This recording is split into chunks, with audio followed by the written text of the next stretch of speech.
Hello everyone, welcome you all. This is our next part of integers. Here we are going to discuss few more questions from exercise 1.3 and properties of division of integers. Here is the 8th question. A cement company earns a profit of rupees 8 per bag of white cement sold and a loss of rupees 5 per bag of grey cement sold. Subdivision A. The company sells 3000 bags of white cement and sold 5000 bags of grey cement in a month. What is its profit or loss? What you have understood from this question? So, a cement company, it earns a profit per bag of white cement sold is rupees 8 and loss incurred per bag of grey cement it is sold as rupees 5. Then for subdivision A, the company sells 3000 bag of white cement and 5000 bag of grey cement in a month. We have to find is its profit or loss. Here is the solution for subdivision A. Profit earned on white cement bag is rupees 8 and loss incurred one grey cement bag is rupees minus 5. Here, profit is represented by positive integer and loss is represented by negative integer. Therefore, profit on 3000 bag of white cement, for one bag rupees 8, right? So, 8 into 3000 is equal to rupees 24,000. Then, loss incurred for one bag is minus 5. Then for loss incurred for 5000 bag is minus 5 into 5000 is equal to minus 25,000. Therefore, total loss. Normally, we know that profit or loss is greater. Loss is greater here, right? Minus 25,000. Then total loss equal to minus 25 plus 24,000. Minus into plus minus. 25 minus 24 is equal to what? 1000. Which is greater? 25,000 is greater or 24 is greater? 25,000 is greater, right? Put greater number sign. Therefore, loss incurred here is minus 1000. Clear, children? Therefore, loss incurred by the company is rupees 1000. This is the solution for subdivision A. Here is subdivision B. What is the number of white cement bags? It must sell to have neither profit nor loss. If the number of grey bags sold is 6,400 bags. From this question, if the number of grey bags sold is 6,400 bags means what is the number of white cement bags sold? If it is must sell to have neither profit nor loss, which means no profit and no loss, what is the number of white cement bags a company sold? Here is solution of subdivision B. We know that the number of grey bags sold is what? 6,400. Then at a loss of rupees 5 for a selling price of grey bag is minus 5 into 6,400 is minus 32,000. Correct. Then for no profit, no loss, the selling price of white bag is rupees 32,000. Then we know that the selling price of white bag at a profit rate is rupees 8 per bag. Per bag, the rate of selling price of white bag at a profit is rupees 8. The number of white cement bags sold is equal to 32,000 divided by 8. What is 32,000 divided by 8 is equal to what? 4,000. Hence, it is 4. Hence, the required number of bags is 4,000.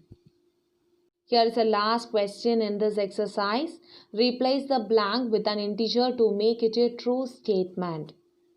So, we have to replace the blank with an integer to make it a true statement. 4 subdivisions are there.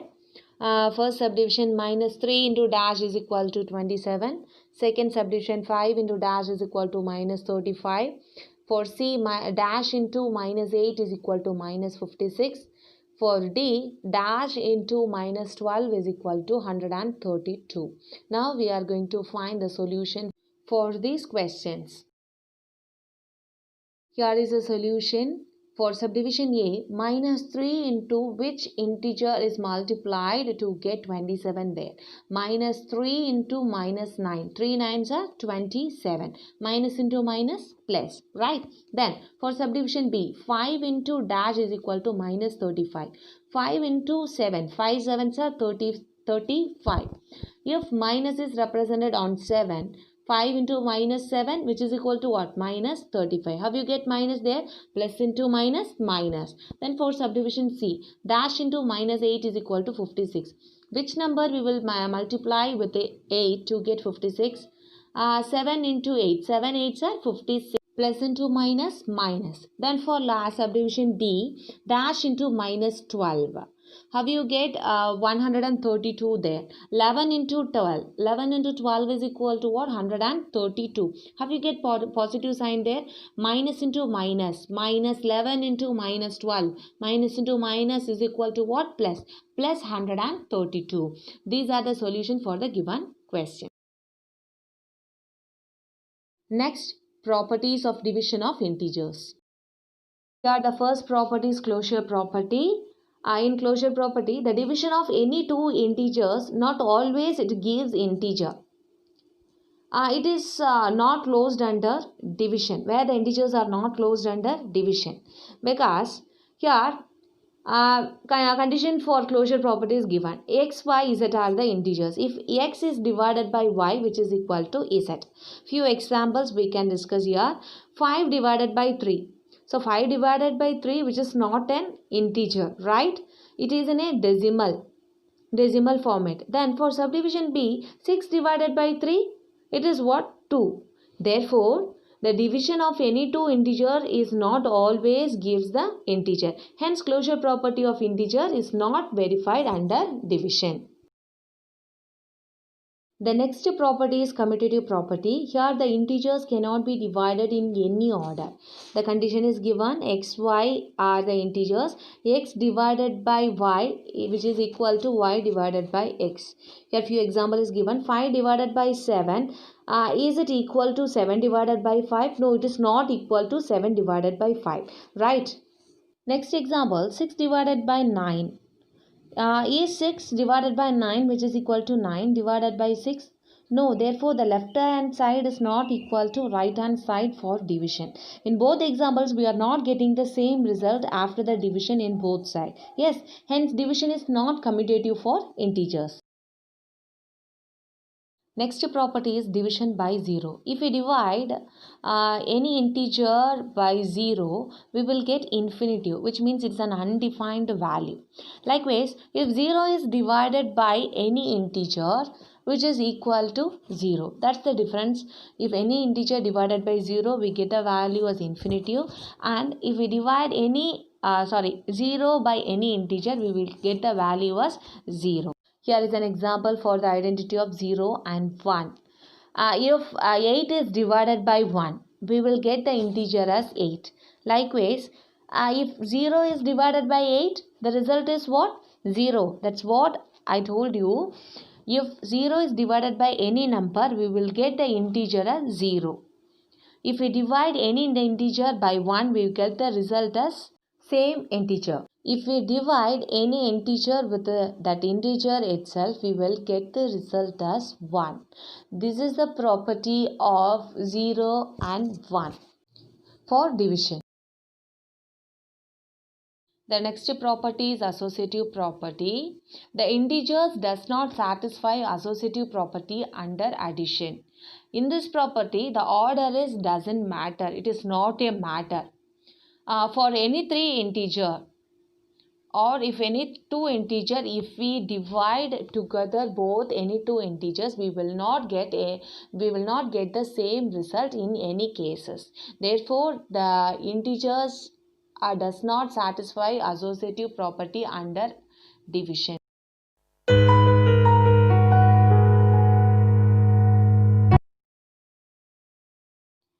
Here is a first problem of exercise 1.4.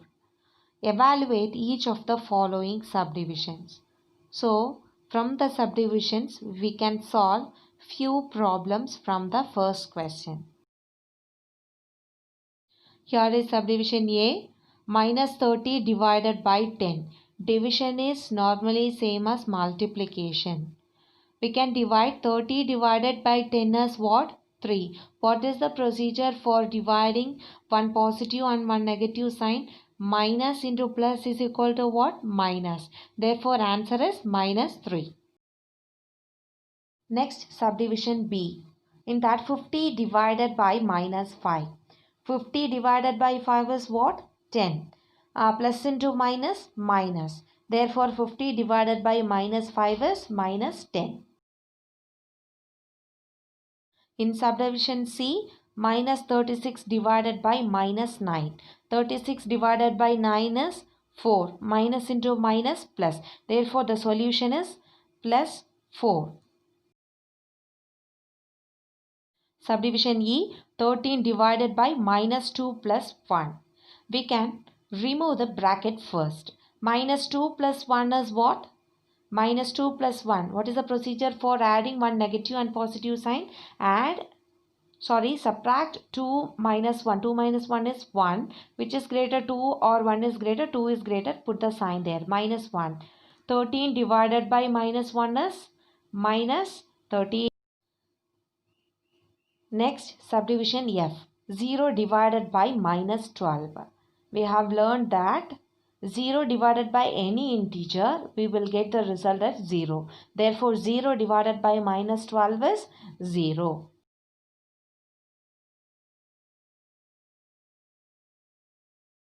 Here is the second question. Verify that A divided B plus C not equal to A divided B plus A divided C for each of the following values of A, B and C. Let A is equal to 12, B is equal to minus 4 and C is 2. We have to put the value of A, B, C in the given equation and verify the given equation is not equal.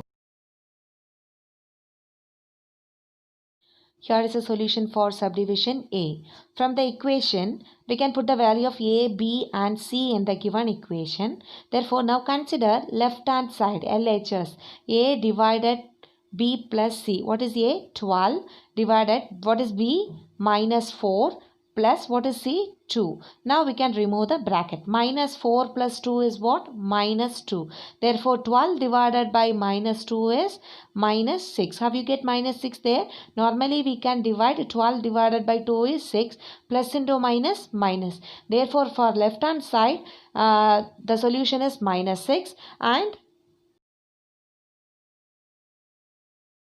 then consider RHS. RH is equal to A divided B plus A divided C. Now you can put the value of A, B, C in this given equation. So 12 divided minus 4 plus 12 divided by 2. 12 divided by minus 4 is minus 3 and 12 divided by 2 is 6. Therefore, minus 3 plus 6 equal to what? 3. Then by comparing LHS and RHS, for LHS the solution is minus 6 and RHS is 3. Therefore, LHS which is not equal to RHS. Hence, the given values are verified. Next, subdivision B, where A is equal to minus 10, B is equal to 1 and C is equal to 1. We have to put the value of A, B, C in the given equation and verify whether LHS is equal to RHS. The given equation, now we can consider LHS equal to A divided B plus C. A is equal to minus 10, B is equal to 1 and C is equal to 1. Now we can remove the bracket. 1 plus 1 is equal to 2. Minus 10 divided by 2 is equal to minus 5. Normally, how you get minus 5 there? Divide 10 divided by 2 is 5. Minus into plus minus. Therefore, the solution is minus 5 for LHS. Then consider RHS. RHS equal to A divided B plus A divided C. A, B, C. Put the value of A, B, C in this given equation. So, minus 10 divided 1 plus minus 10 divided 1. Correct? So, minus 10 divided by 1 is minus 10. Minus 10 divided by 1 is minus 10. Minus 10 plus of minus 10. What is the procedure for adding two negative numbers? We can add the two numbers and put greater number sign. 10 plus 10 is equal to 20 minus which is greater 10. Both are 10. So we can put negative sign there. Correct. By comparing LHS and RHS, minus 5 is for LHS and minus 20 is for RHS. Therefore, LHS which is not equal to RHS. Hence, the given values are verified. So here with us we complete exercise 1.3 and properties of division of integers. We will continue the remaining questions of exercise 1.4 in next session. Thank you.